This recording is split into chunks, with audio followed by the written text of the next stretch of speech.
It's 4 a.m., I'm drunk, and I'm alone. I step into the elevator from the lobby of my Kentucky hotel and hit 7. Another gentleman joins me, about 40 years old, Hawaiian shirt, potbelly. He hits 4, we start going up. He turns to me and says, "Hey, how's it going?" I say, "Yeah, man, it's going pretty good, just visiting Kentucky for the first time." We get to 4. He steps off into the threshold of the elevator, turns back to me and says, "Hey, do you want a blowjob?" Now, there are no 2 words that can capture a man's attention faster than blowjob. So I quickly sober up and reply, "No." "Are you sure? You don't want a blowjob?" I mean, maybe I didn't hear him correctly the first time. Now with a little clarification, "Oh, a blowjob. Well, yes, please, by all means." But I kept it monosyllabic with "no." But he persists, now kind of sweetening the arrangement, and says, "Hey, I got a jacuzzi tub back in my hotel room." "No, you need to walk away right now." He leaves, and I carry on up to 7 alone. Now, there's a theory in quantum mechanics wherein for any decision you make, there exists a universe where you follow that decision, the universe we all share right now. And in parallel, another universe is created where you make a different decision. So, theoretically, there is a universe out there where I took that blowjob.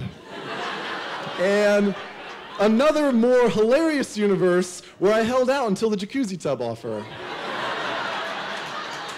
Now, earlier this summer, a blowjob was the opposite of what I wanted. So let me explain here. So back in April, I quit my job, bought a car, and set out on a 4-month road trip of the US, alone. And it ended up being this incredible and like religious experience.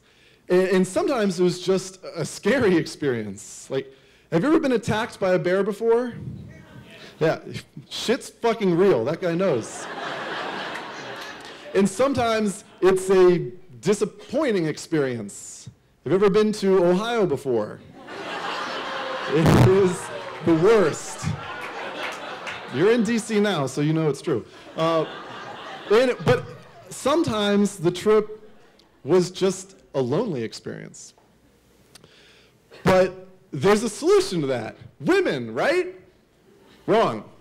So, like I said earlier, I didn't want blowjobs this summer, and the reason is because before I left on my trip, I connected with this girl in Manhattan. And it was so like surreal and serendipitous and sort of movie-esque. There was one time we were in Brooklyn, and a photographer just stopped us on the street and showed us all the pictures they'd secretly been snapping of us walking hand in hand and stealing kisses at the crosswalk. She told me not to come visit her in New York before my trip. She needed some space. So I hit the road, and a week into my trip, I was just thinking about her. I was like, you know what? Fuck it. I know the way I feel. I know the way we laughed together. I still had that picture of us kissing at the crosswalk. She's moving to DC. She'll be there when I get back. I can win her back. I'll wait for her. No women on the road. But at times you still need a little companionship. Somebody to help, fight against the loneliness and the bear attacks. So what I wanted and needed and coveted was a bro. But how do you just pick up a bro on the road? There's no manual out there. A Google search of how to make dudes like you just leads to a plethora of advice centered around delayed fellatio. So, not helpful. And I think I needed some help, because after the whole Kentucky parallel universe blowjob scenario, I was like, things can escalate out of control quickly with me and strange men. So I had an idea. Fruit and yogurt parfaits. There's no better way to start your day. Everybody loves fruit and yogurt parfaits. I was thinking I could use this to pick up a dude. So in my very first attempt to pick up a bro on the road, David in Nashville, Tennessee, I decided to lean heavily on this crutch. of fermented dairy and granola and see if the parfait could take me and David through all 4 steps of picking up a bro. Brocation, bro-approach, bro-advance, and bro-cure. It went like this. After an evening of revelry in Nashville, I returned to my shared hostel room. And despite the late hour, I noticed one other bed still unoccupied. In the morning, I woke up and there was a man in it, fully clothed, snoring in the fetal position, with all the linen still folded up at the corner of his bed. So this guy was fucking partying last night. Brocated, bro located. Around 11:30, he's outside smoking a cigarette, and I go up to him with a textbook line. Yo, big night last night? Bro approached, also known as the bropener or bropening line in some circles. So we swap stories from the night before, and then I just go for it because I'm hungry for a friend and for breakfast. So I said, hey, David, I'm about to head over to Walgreens and pick up some Greek yogurt to round out a fruit and yogurt parfait I'm putting together. Do you want one?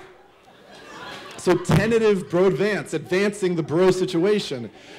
And he said yes, of course he wanted one. Of course, everybody loves fruit and yogurt parfaits. So after breakfast, David turns to me and says, hey James, do you just want to start drinking? Ah, bro cure, bro secured. Oh man. Over a cooler of beer, an analogy and a gin and tonic, David and I discussed literature, philosophy, travel, throwing knives, because true bros are well-read and well-rounded. And I just kept rolling on this trip. I was picking up bro after bro. I was like a Dave Matthews tour bus. And even that same night after I picked up David, I just got another bro that same night just by arm wrestling him at a bar. Like, this shit couldn't be easier.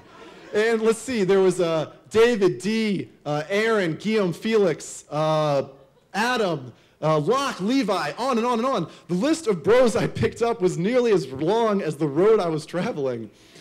But at the end of the road, back in DC, could I pick up the girl? No. I failed. The night she finally told me off, I went down to the downtown mall by the Capitol building, and it was 4 a.m. I was drunk. I was alone. Another gentleman joins me. He's about 30 years old, with a gun and a badge. He was coming to check on all the cursing he'd been hearing. And to quote him, the loudest F-bomb he'd ever heard in his entire life. So I was being a little dramatic. I conceded to him. But I guess in the end, there I am, just picking up another bro. Pretty fucking good at it, it turns out. The girl was a different matter. But there's another parallel universe out there where I got the girl. And in this universe that we share right now, the sun keeps rising. I got miles of road I haven't traveled yet. And worst case scenario, I've always got my fruit and yogurt parfait. Thank you.